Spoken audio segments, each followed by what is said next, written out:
Hello, ladies and gentlemen, and welcome to Shibe Sports Presents. My name's Johnny Goodtimes.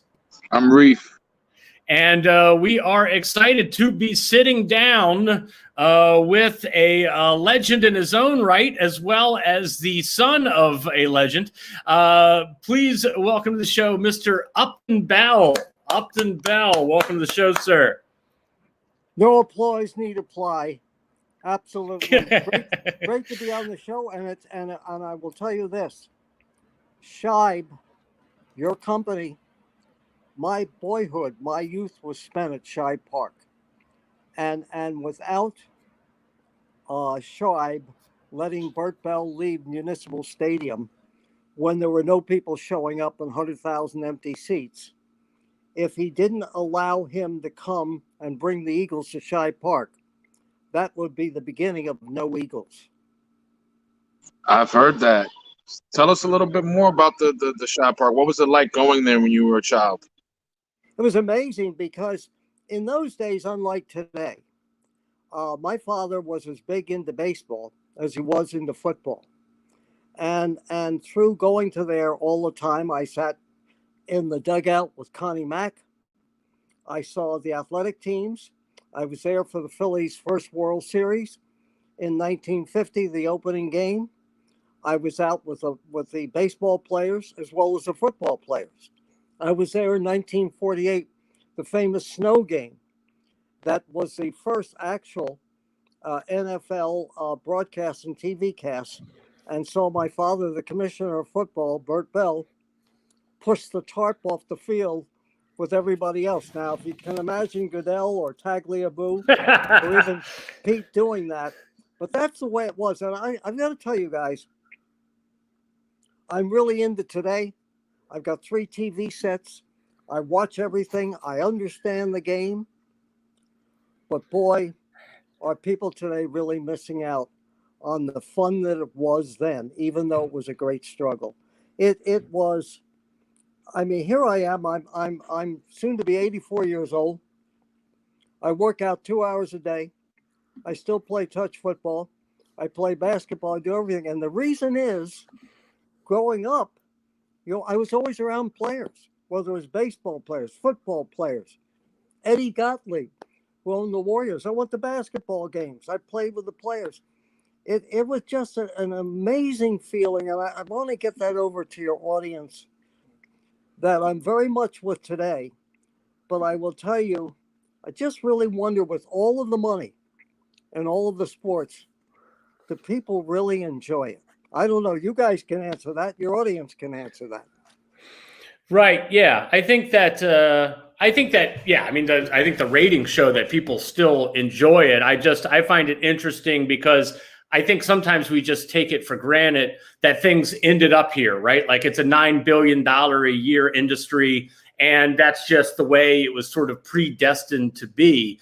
But what I find fascinating is that, at the time that your father was involved with the Eagles, at the time that he was commissioner of the sport, there was no guarantee that this is where the NFL would end up.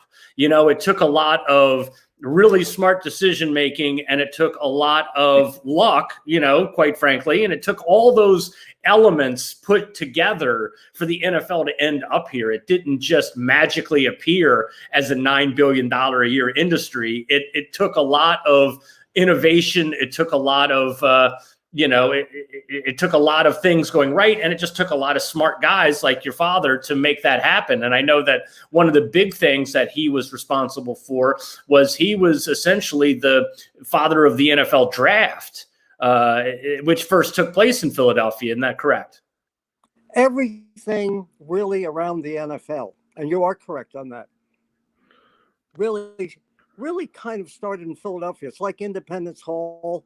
It's like the city itself, which is such a vibrant city. I mean, I've lived in Boston for almost 50 years, but up to 1961, I was a Philly guy, and I love the town. I love all the controversy. I don't care if people, they're always at each other's throat. They boo Santa Claus. They do all that stuff. But that's Philly. That's the reason to love Philly. And it's interesting because he originally, I just found this out, there are so many guys, there are so many people calling me from around the country now who are historians that know when I'm gone that the last stories and the real truth about the NFL is gone.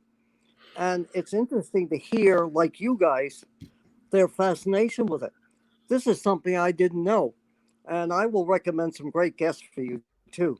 Dan Daly, who wrote a book called The National Forgotten League, and talks about how great football was up to the merger. And after the merger, everybody became the same. And he uncovered in one of the Philadelphia papers in 1920 something that even I didn't know, that originally Bert Bell and Lud Ray actually tried to purchase a team in the NFL, or were going to do it, and Bell backed off it. And of course, he didn't eventually come in till he and Art Rooney with their different teams in 1935. But the reason that he backed off, and it's like a front page headline, is because of the 1919 Black Sox scandal. That he felt that getting into pro football at that time on top of a big scandal in 1919 was the wrong thing to do. It's such great irony. That's one of the few things I didn't know. But basically, he saw all sorts of things that led him to be the modern of the draft that saved every league. And I'll give you an interesting story.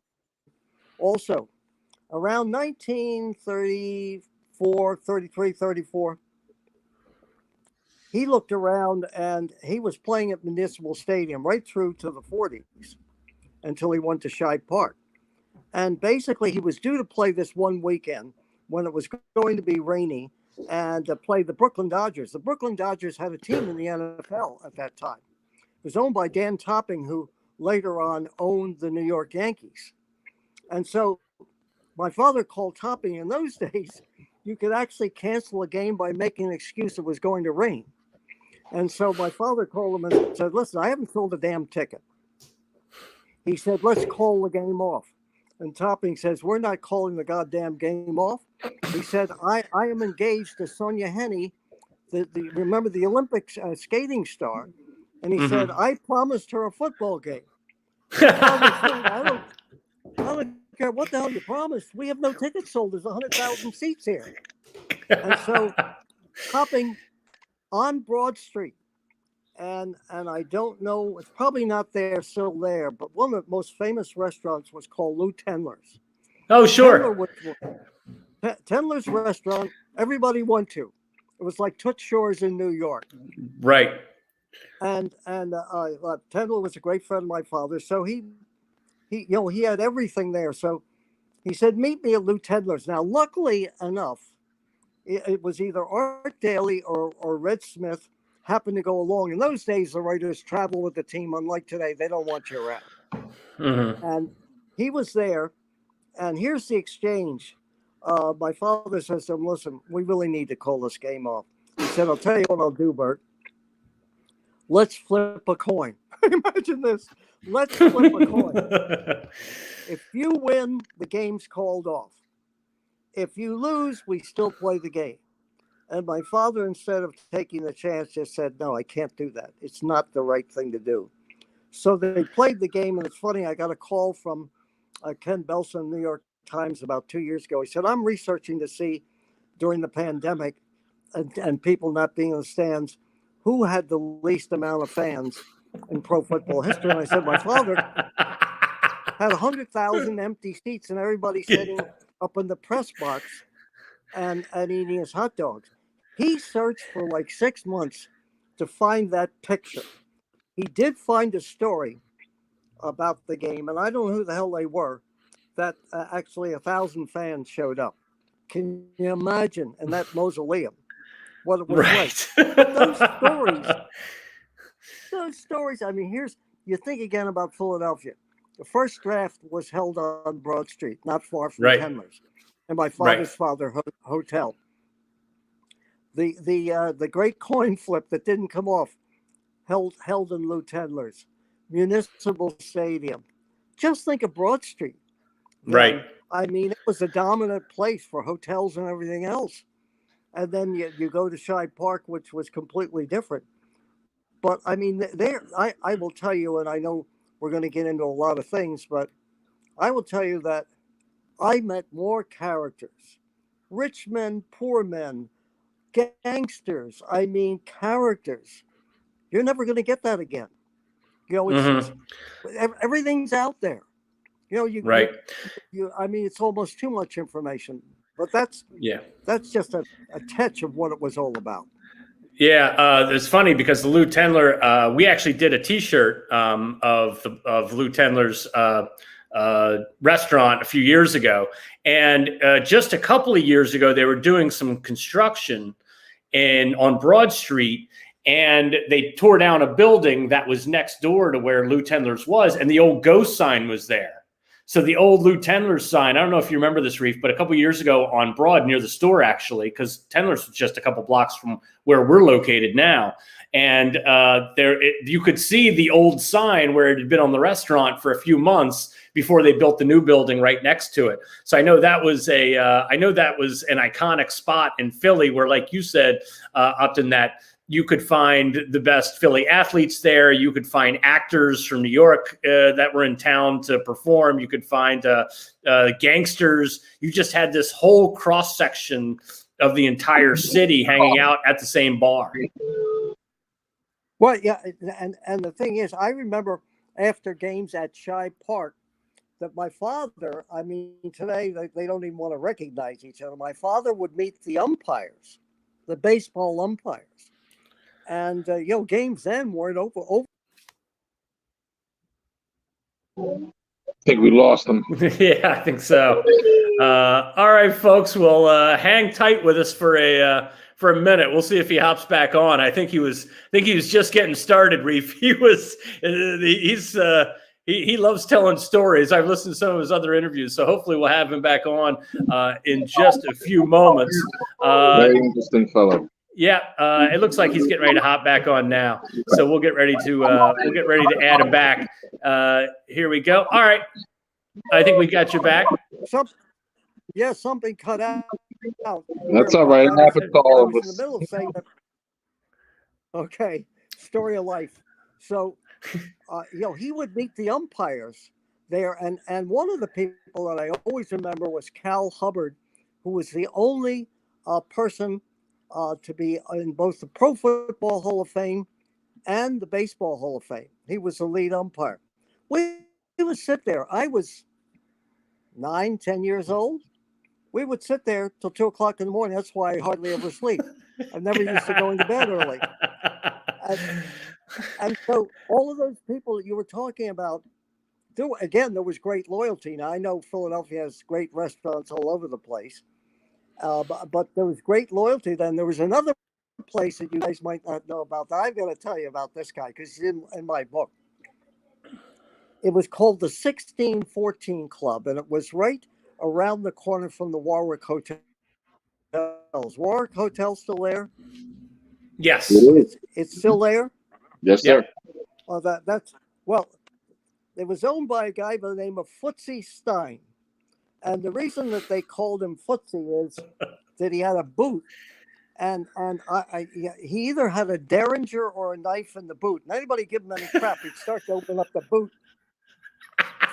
And they would say nothing. Now, Footsie's was a place, too, where people gathered. And my father went in there because of the gambling scandal that he stopped in 1946 before the championship game. He would go in there when you could in those days and find out from Footsie and different people what the odds were on the game. And if he saw they were fluctuating too close to Sunday, he would call the team and say, I want to know what the hell's going on. Wow. Are some of your players sick? He actually, there was a phone in our home. There were phones everywhere in our home. My father, I once said, in his casket should have had a phone next to his body because he had a phone for the owners. He had a phone that we could use. He had a phone, and this one phone we were told never to touch. And I thought, I'm not sure whether the phone was red or whatever it was, but it would only ring on Sunday. And my father always said to me and my brother, don't ever pick that phone up. Well, one day I did. Oh. And this guy's going, is your father there? I said, yes, who's calling? It's Frisco Legs. There were three guys, Hockey, Wingy, and Frisco Legs, that called in on that phone starting like on Thursday and would give him the odds of the games right up to game time. This is how hands-on Bert Bell was as a commissioner. And the minute he heard those odds, as I said earlier, fluctuating at all, he had such power then. He called right in the locker room. I remember one time he called in George House. He said, I want to know what the hell's going on. He said, something's going on here. And that's the way you found states. He had connections to everybody. He knew everybody. Another story, Capone was sentenced and was in prison in Philadelphia. I don't know if you guys were aware of that or not. Eastern State Penitentiary, I believe. Yeah. At the time, there was the Lindbergh baby kidnapping. Mm-hmm. And so friends of my father, because he knew everybody, as I said, from both sides of the fence, said, can you talk to Capone and find out who's that little guy in the background? Is that your son? That's my son, yeah. Hey, how you doing, pal? That's all right. I love it. So he actually went to Sing Sing, or not Sing, what's the federal? He went there. Upton. Talked to Capone. Capone said, Let me interrupt you real quick. Do you know? Do you know a way? Do you know a way to turn the camera off but keep your audio on? We're losing you. We're losing you a bit.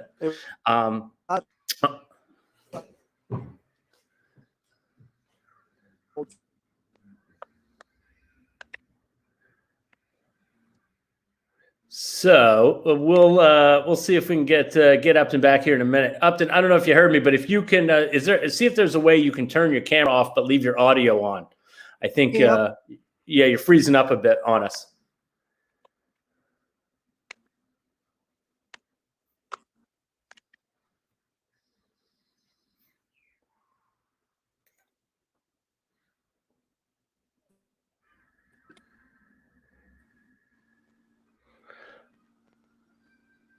All right. Well, we might have to try to bring it back. We might have to try to bring it back with Upton. Looks like we're having some technical difficulties. So we're going to try to bring it back. We'll get a hold of Upton. We'll see when we can. Well, let's see if we can. Let's see if we can hear him now. Yeah, I think we lost him. All right. Well, we're going to go ahead, shut it down for now, and then we are going to see if we can get this. See if we can get it back up in just a few minutes.